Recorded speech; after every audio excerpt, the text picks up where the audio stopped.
So a good customer of ours just traded in two 65 GT350 Shelbys, one with the stripes and one without the stripes.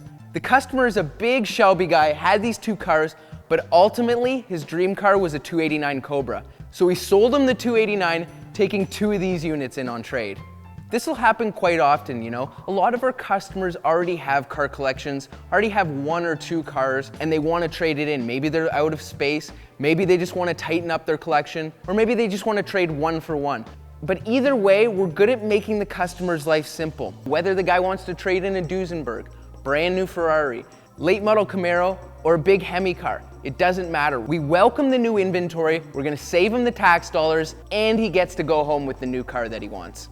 So 1965 rolls around, and Ford wants in on the B production action. They know just the guy, Carroll Shelby, Shelby American. They give him 562 of what Carroll called the secretary's cars, and say, make this thing a B production race winner.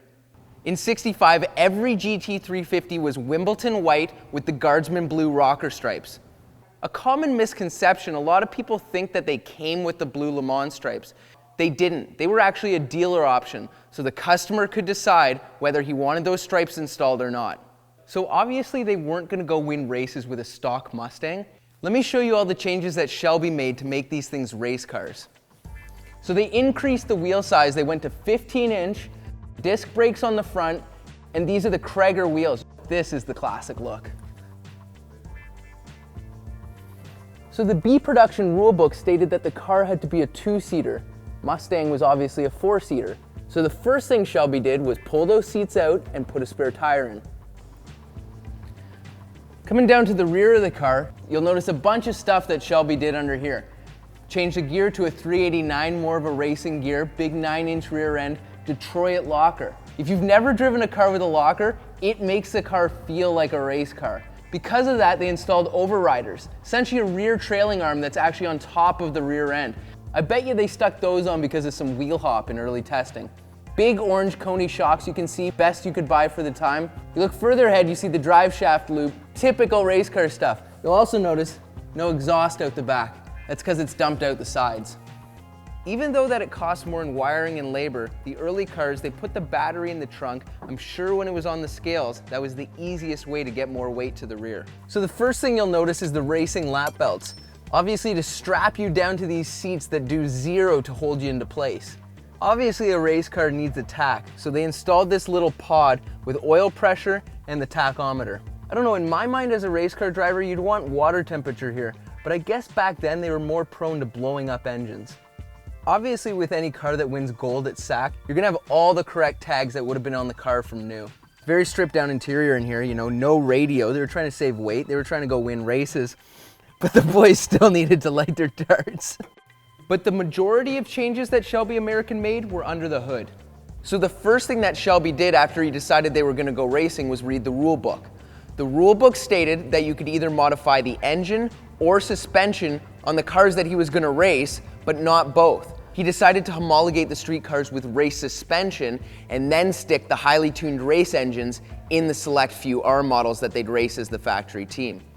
It just wasn't feasible to put a race engine in every single street car. It was gonna be a lot cheaper and a lot easier to warranty broken race suspension on the street, which would be a lot less likely to break than a highly tuned race engine.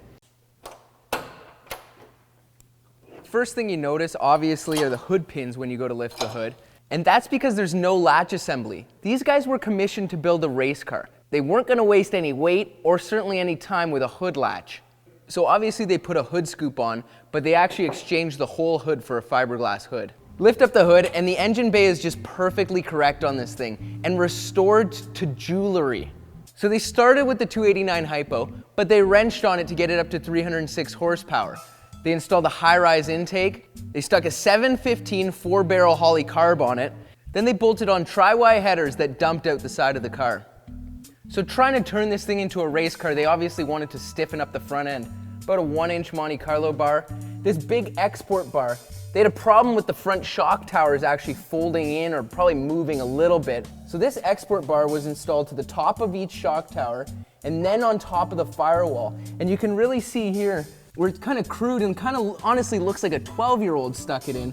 That was the brace on the firewall for the export bar. Because the export bar was actually sprung, you gotta fold it in on itself just to get it lined up with the shock towers. They put a bigger pulley on the alternator. So another thing on the 65 is they lowered the upper control arms. You can actually see because they left the holes where the original mounting position was. And finally, the classic Cobra marked cast aluminum valve covers.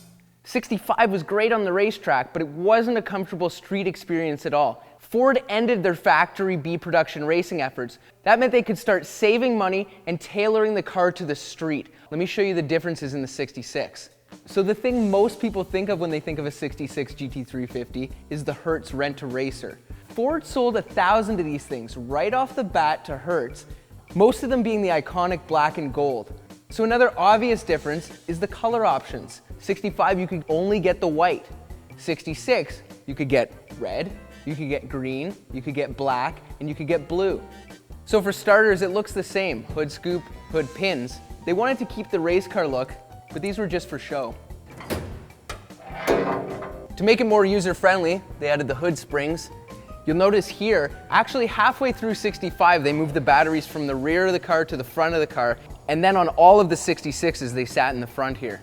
So they had the black valve covers in 66, and you can see the blue block here. Some of the early cars in 66 had a black block, and then they went to the classic blue. So because it wasn't a factory racing effort, they didn't lower the upper control arms. Unlike the 65, there aren't any holes on the 66.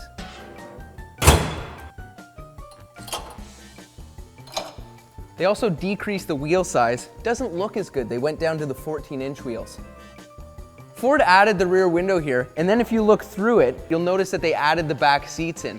I guess people wanted to be able to put their kids in the back of these things. Since they were done racing, at least on a factory level, they decided to ditch the Detroit locker. Enough people who just drove the 65 on the street had complained, and they thought the rear end was broken. If you've never driven a race car or driven a car with a locker, you would definitely think there's something wrong with the rear end. So they went to the posi rear end to make the thing drive better on the street. That meant they didn't need the overriders anymore, and they just went to a standard trailing arm configuration. And then as you walk back, I think the most distinguishing thing on the car is the side scoops. So Ford advertised these as rear brake ducts. Let me show you why that's nonsense. So the brake ducts here, look where they spit out in the wheel well. That's absolutely laughable. We run brake ducts on our race cars, but they actually go to the brakes to cool them down. This thing just kind of dumps out in the wheel well. It's nowhere even near the rear drum brakes.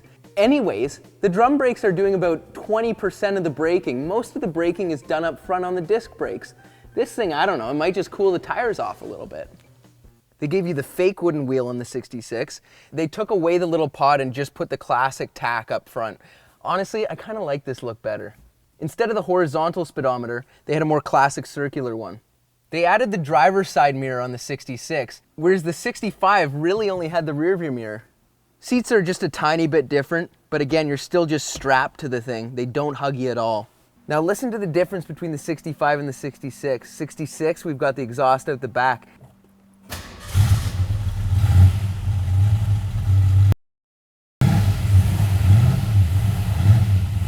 The thing sounds just like a plain Jane Mustang.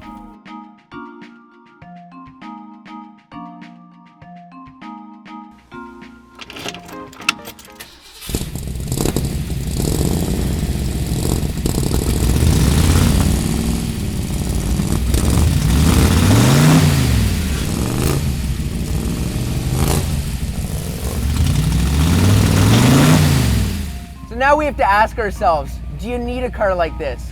No. No one needs GT350s. But do you want a car like this? Do you want to feel like Ken Miles taking the checkered flag on the 65 championship? Yeah, you want a GT350. Thanks for watching. Be sure to drop a like and a comment now to help our channel get seen. Hit subscribe and check out our other videos for more Legendary Motorcar.